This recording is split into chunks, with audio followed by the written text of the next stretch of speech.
Disclaimer for this video, nobody needs to get mad at me. This is how I feel with my dating situations that didn't go well for me, okay?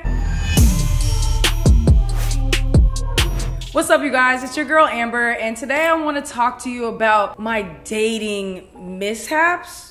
My dating disasters? My troubles with dating, y'all. So listen, like I've talked to you guys about like my struggles while I've been single, and I even told you guys a video, if you haven't seen it, about one situation with someone kind of doing things that didn't sit right with me. I was talking to my friends about this recently, and that's why I want to do this video. And I was telling stories that I've been through, and everybody's like, dang, Amber, like why does this always happen to you? And that's my question too. Why does this always happen to me? Like why is being single and dating so hard for me? I'm putting out all this good energy and I just want to receive some good energy back. But when it comes to my dating life, that doesn't happen for me. I mean, not all the time, but it seems pretty frequent for me. I don't know, am I particular or are these situations crazy? So we're gonna determine that right now, right? So the first thing I want to talk about is like, I just was getting a lot of vibes from this one girl. And I followed her on Instagram for a very long time and just thought that she was one of the most beautiful humans I've ever seen. I was just like, yo, but I thought she was so straight and whatever. And I thought she was so unreachable because I've been following her for a very long time. Within like a couple months of me being single, I not only came across her, but then came across her a lot and then realized, okay, wait, she has a lot of gay friends. Wait, hold on, maybe. So I started getting these real flirty vibes from her and I was like, oh, what? Say less. All I need is a chance. And so I started just being like, oh, okay, like let me see, let me try. I feel like she was playing games with me. Like she was flirting with me so hardcore and almost to the point of like leading me on and then turning around within a sentence to be like, you might be really good for my friend.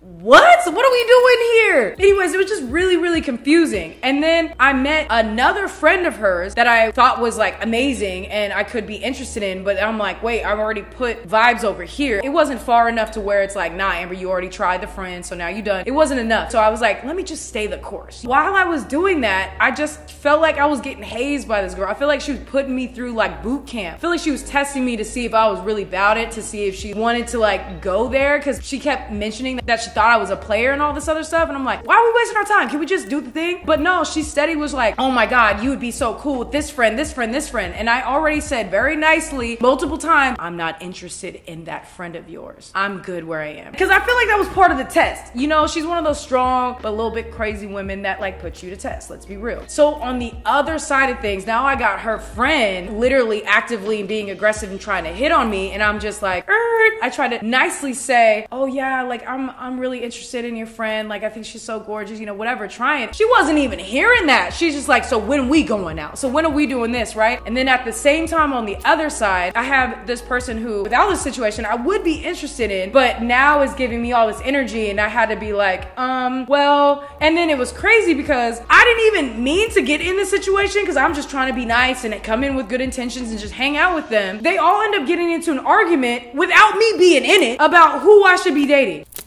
Can I be a part of this conversation? Like, it was just like a wild little triangle that I decided to just take myself out of completely. The one that was testing me ended up to be interested, but then got mad that I didn't keep pursuing. But it's like, you kept trying to hook me up with your friend that was really aggressive. And then you got mad at your other friend that was trying to pursue me that probably would have been a better fate, because then you were mad because you got mad at her because you said that she shouldn't be hitting me up. Anyways, y'all, it was crazy. After that one situation I did a video on, this was my next situation. And I'm just like, okay, let me step lighter. Let me like be more careful. And then I start to go in my DMs. You know, when you're single and you're just like, let me just go see what's happening in here. All of a sudden I scroll and I see a check mark. I'm like, oh, it was this person who I thought was like really dope, really beautiful. She's all like verified, has her following, is a boss, you know, all this other stuff. I'm like, oh wow, yeah, this is nice. Okay, let's go. You know when girls are like, they got their sexy vibe on Instagram, but you want to see if they got the other side to them. You know what I'm saying? But I set up the first day to being like, yo, let's meet at this barcade. Because I wanted to see if she can get down, you know what I'm saying? Can she just chill? Can we play video games and vibe and drink a little bit? Now listen, it's not what you guys think. This is LA. This is a very sexy, vibey place. She shows up in this ultra sexy, I can barely move situation, and I'm just like, oh no. That's not a deal breaker or anything, but I was catching the vibe of being like, I know you do the sexy thing, but I definitely would love to see this other side. As we started hanging out, I just kept getting hit with her telling me about all these famous dudes that she was seeing, like legit dating or having sexual relations with. And I was was just like, y'all, that really confused me, because for me, if I'm hanging out with a girl and she is just telling me about people that she's seeing, she's friend zoning me, right? I mean, that's the only thing that I thought. I'm like, oh, okay, you know, whatever. So I started just like, oh, okay, engaging in the conversation, being like, well, there's where my mindset went. I just went straight to friend zone with this situation, and I was okay with that. It was happening, and then I started to kind of pull myself back a little bit and just be cool. And then she came at me really aggressive one time and was like, why do you keep falling off? We like hang out and we vibe, and then you fall off. I'm just like, whoa, I am just trying to be a friend and try to figure out how to be a friend. And she's like, who said anything about a friend? I'm obviously interested in you because... For like a good amount of our conversation, you were telling me about other people that you were seeing. So to me, that tells me like you're putting me in a friend zone, because why are we talking about all these other people instead of talking about our vibe?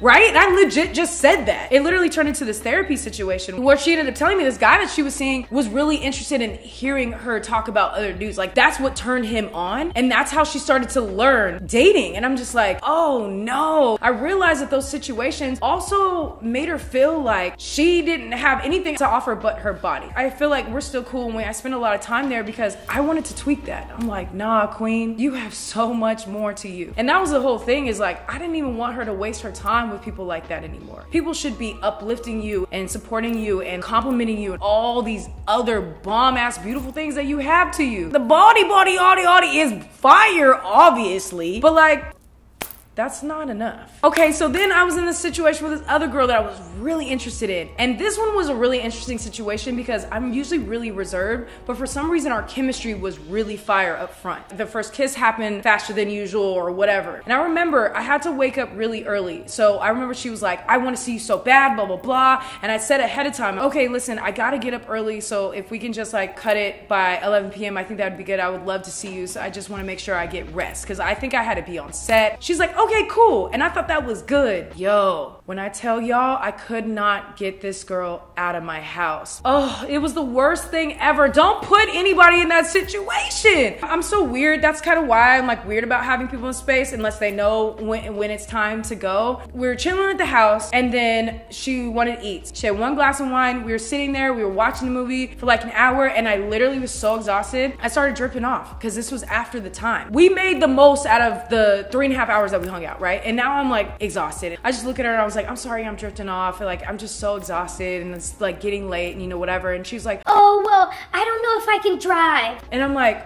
oh, okay. What's up? Are you okay? Yeah, I think I'm too tipsy. And I'm like, oh. Dang, that glass of wine was 2 hours ago, but all right, who am I? Let me know how you're feeling. If you want to wait for a little bit, if you want me to call you an Uber, like I got you. I wasn't at that place with her where I wanted to like have her stay the night. You know when you know the vibe, like that's I want to be in your bed and up in your, you know what I mean? And I was still trying to create that space because it was an aggressive chemistry. And then it turns into, oh, well, my stomach hurts. I don't mind calling you an Uber if you wanted to go get some rest. Ignoring that. 2:30 in the morning, I'm walking her outside because now she's like, I'm ready to go, whatever. And then she looks at me and she brings up out of nowhere, like one of my friends is gonna be mad, and then proceeds to tell me, oh yeah, I used to date your friend. And I'm like, hold on. Wait, isn't this something we should have talked about? If you knew, why didn't you tell me? Because I clearly didn't know. It was just the weirdest thing that she chose that moment to do it. Because it felt like she was just saying anything and doing anything to keep my attention. And I was just so tired that I'm like, I gotta go lay down. Please text me when you get home safe. Oh, y'all, like, don't be that. Don't be that person. It was like really tough, and it was like unfortunate because the situation got so weird and so awkward, and unfortunately was our last time. So the last one I want to leave you guys with is not as bad as the others. Like, you meet someone and you like have this connection. No matter how busy I am, like if I'm into somebody or whatever, I try to make time for them. I'm a really busy person, but this person I feel like only hit me up to tell me how busy they were. They would like text me all the time just to tell me how busy they were at that moment. Every single time it was just like, hey, what are you doing tonight? And I'm like, oh, I'm doing this, I'm doing that, or whatever, and trying to like make some space to be like, if you want to hang out, we can. And then she would follow up with, oh, okay, because I'm going out with my friends and I'm doing this, so we're gonna be busy all night doing this and doing this. And I'm like, oh, okay, dope. But every single time I would be like, hey, what are you doing? I've never met someone this busy. I've never been around someone that was so resilient to hanging out with me, but then was so busy at the same time. Like, I've never met a more busier person. And I just have to to tell you guys, for some people that does not sit right. If you cannot make some time for me, because I'm clearly trying, I'm putting in effort, then what are you expecting? I don't need a texting buddy. Texting is not good communication. It's not communication that works for something that's trying to like grow and be mature. I'm all about real life vibes, but just to be texting me, just to be busy all day does not get anywhere with me. I want to see you. I want to spend time with you. I want to get to know you. Listen, just don't be blowing me up just to waste my time, okay? That's all I have to say. But listen, I want to talk to you guys more about dating and stuff like that because I got it together a little bit more, but this year has made it very different. So for my next video, I want to talk about dating during COVID. So if you guys have anything that did or did not work for you or how you maneuvered during this time, please put it in the comments below because I would love to know how you made it work or how you didn't make it work, or if your mindset changed with dating in general, put that in the comments below. I love you guys so much. I'll see you soon with a new video. Stay amazing, stay proud, and stay woke. Peace.